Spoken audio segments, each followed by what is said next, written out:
So the Spring Brand Sheet wants us to have the correct viewpoint.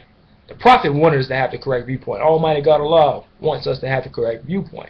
Because as I said in the beginning, you're either going in the direction of truth, or you're either going in the reverse direction, which is falsehood. This is why the lesson states, when in chapter 3 of the Holy Quran of Moorish Scientific America, when it speaks of truth, it says that falsehood is also truth, but it's truth reverse, meaning that it's going in a different direction. And that tells us and teaches us that truth has a specific direction that it is traveling or that it's moving in. And the all-seeing eye, I know you heard that as part of this specific point that I'm making here. A lot of people say, well, isn't that part of Freemasonry?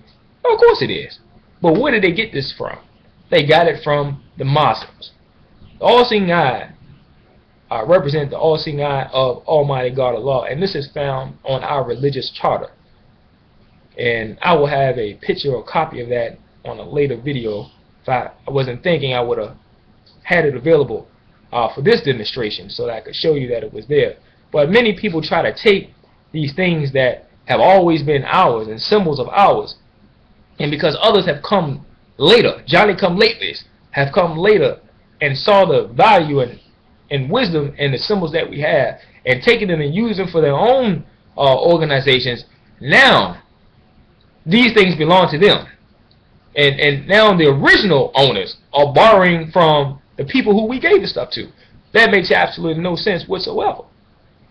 It's a matter if you have an understanding or a knowledge of your history, a knowledge of yourself, and a knowledge of your people, which our illustrious Prophet Noble Drew Ali, gave us the knowledge of.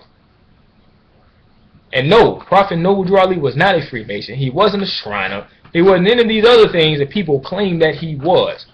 He was not. If he was, then produce the record that he was one.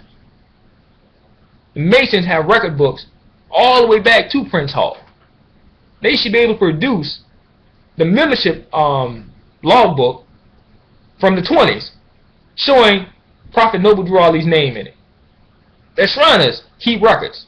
They have records all the way back to the beginning of the first African, or as our people say here, African American, or the quote-unquote black Masons that became Shriners. They should have some record.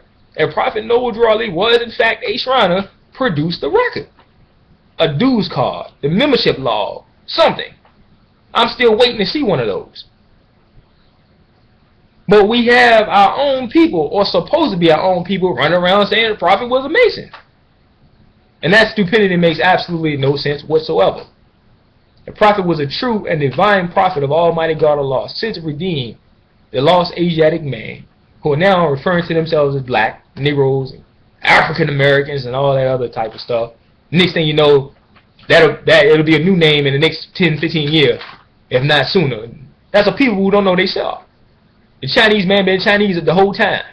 The German man been German his whole life. Mexican been Mexican the whole life. What? Negroes, colored folks, black people, African Americans. And like I said, if we're not careful,